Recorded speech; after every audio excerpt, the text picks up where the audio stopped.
sekalian berjemur ya. Iya. Bareng-bareng ya. Ya. Kerol ya, Mas Dedi sebelumnya turut berduka cita nih sekali lagi. Mas Dedi almarhum sudah tenang di sisi Tuhan Yang Maha Esa. Mungkin ada yang mau disampaikan nanti Mas Dedi, ini sangat prokes sekali ya tadi. Apa Mas Dedi? Kronologis sedikit Mas Dedi, mungkin dari almarhum proses beliau sakit, dibawa ke ICU sampai akhirnya semalam menghadap ke Allah Subhanahu Wa Taala. Iya, jadi dimulai memang ada kegiatan yang cukup padat. Jadi beliau juga ada kecapean beberapa kali mengurusi acara. Puncaknya pada saat istirahat justru itu, selesai acara yang terakhir kalau nggak salah, itu nggak tahu terpaparnya di mana. Jadi sekaligus ada beberapa orang, tapi yang 4 alhamdulillah sudah selesai gitu ya. Teman dan orang-orang sejawatnya kantornya. Jadi yang lain tuh sudah alhamdulillah kemarin dulu sudah sembuh semua, sudah alhamdulillah.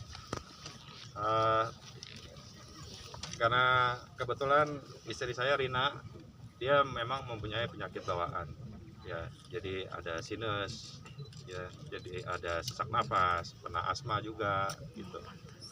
Jadi ketika terserang virus COVID-19 ini ya cukup berat buat beliau gitu, cukup berat buat beliau, sampai saya juga hampir 2 minggu sudah terpisahkan gitu dan dari istri dan anak-anak gitu.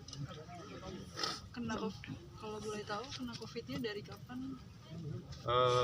Persisnya kan kita nggak ada yang tahu ya. Kadang-kadang kan dia juga awal juga masih negatif gitu, tiba-tiba 2 hari 3 hari kemudian terus tiba-tiba berubah jadi positif. Jadi kita masalah itu saya nggak ada yang tahu ya. Artinya kapan persisnya saya nggak mau berspekulasi.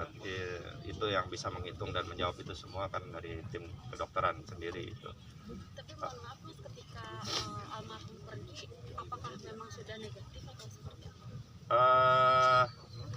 Saya rasa saya nggak tahu persis hal itu ya, tapi per hari ini saya rasa sudah minggu kedua ya gitu, dan sudah intensif kan. Waktu itu dia sudah menjalankan isolasi mandiri hampir 1 minggu lamanya, lalu dibawa ke ICU gitu, di rumah sakit di Bintaro, lalu dibawa kemarin ke Pertamina Sipurupri gitu. Terus belakangan karena beliau harus bernafas mandiri gitu. Ini yang membuat mungkin kan berat, jadi merasa lelah, kecapean. Jadi sehingga tim dokter dari rumah sakit sendiri memutuskan untuk memasangkan ventilator gitu, sambil memberikan bantuan-bantuan atau obat-obatan yang lain. Ketika di rumah, ketika sebelum dibawa ke rumah sakit, Teh Rina tuh sempat ngeluhnya apa sih Mas? Mungkin ada yang tadi sesak napas kah atau ya kecapean ya, kecapean. Jadi intinya adalah beliau itu kecapean ya, karena terlalu forsir kerja, karena kerjanya juga urusannya jasa, ngurusin orang gitu ya. Jadi terlalu capek karena intensitas kerjanya itu terlalu tinggi beberapa minggu belakangan ini. Jadi ini juga yang membuat beliau ketika istirahat juga sulit gitu. Apalagi sebenarnya ada pekerjaan-pekerjaan yang harus diselesaikan dalam minggu-minggu ini dan waktu bulan-bulan ke depan gitu.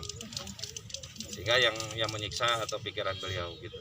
Mas Teddy, terakhir mungkin ada percakapan atau apa yang dibisikin Mas Teddy ke almarhum ketika mungkin di ruang, apa memang nggak bisa ketemu apa sama sekali? Ya, gimana Mas karena Teddy? dari awal kan juga begitu masuk di rumah sakit, beliau sudah diisolasi di dalam ICU, jadi saya sama sekali nggak bisa ketemu.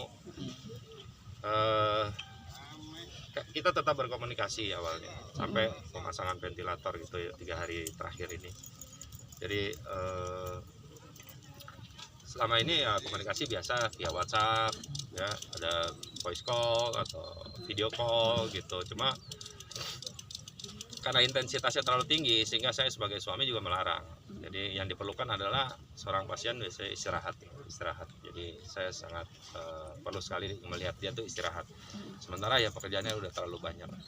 Sementara dia juga harus ngurusin penyakitnya gitu. Sehingga ini yang membuat mungkin beliau stres gitu ya, capek.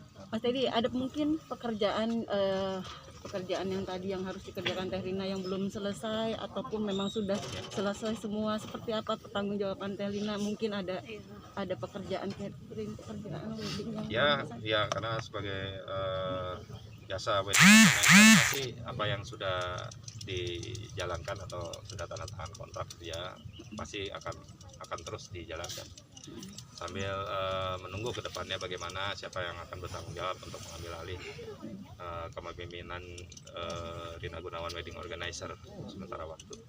Mas, suasana pemakaman full prokes ini diceritakan sedikit boleh Mas? Ya, memang ini sudah kewajiban ya, karena kita kan nggak ada yang tahu gitu ketika keluar dari ruangan ICU.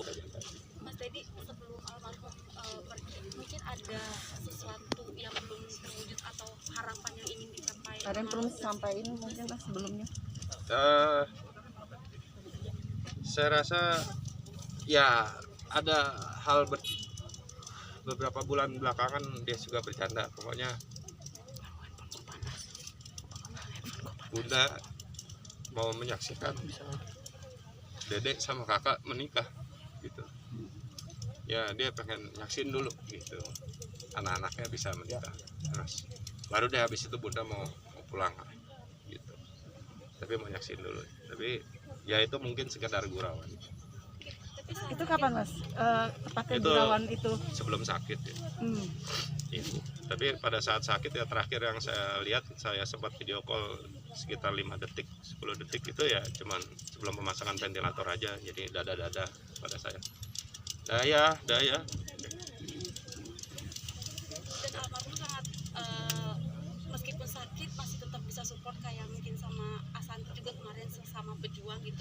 Iya. Almarhum itu masih bisa ke support orang. Sosok almarhum itu kayak sayang gitu sama semua orang-orang. Ya karena memang pekerjaannya seperti itu gitu ya. Jadi memang ngurusin orang gitu, apalagi dia sama Asanti juga dekat gitu, Mas Anang semua. Jadi ya pasti dia akan care sekali sama siapapun juga, dia nggak pernah tebang pilih siapapun gitu.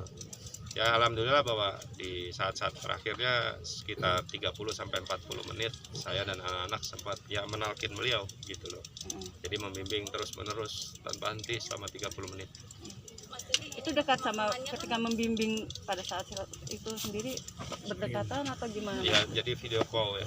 Oke. Karena kan nggak bisa masuk semua di ICU gitu, dan kami juga ada di rumah gitu, jadi nggak ada yang bisa datang ke ICU. Mas, pemakaman kan ini digabung sama Iya. ayah almarhum, apakah memang permintaan atau seperti apa? Iya, kebetulan karena ada salah satu istilahnya karena usia makamnya almarhum bapaknya Rina ini sudah 5 tahun gitu loh. Jadi boleh ditumpuk gitu loh. Karena satu juga supaya dekat gitu. Supaya dekat, dan juga orang tua kan mama Rina udah tinggal satu-satunya gitu. Jadi lebih mudah lah untuk beliau mengunjungi, dan kami juga bisa lebih mudah mengunjungi di sini. Tapi memang ada permintaan sebelumnya dari almarhum apa Oh, enggak. kebijakan keluarga saja? Dari keluarga aja sendiri. Ada kesulitan nggak sih untuk kita itu mengubur di sini Tanah Kusir kan, maaf sebelumnya ini positif gitu ya, apa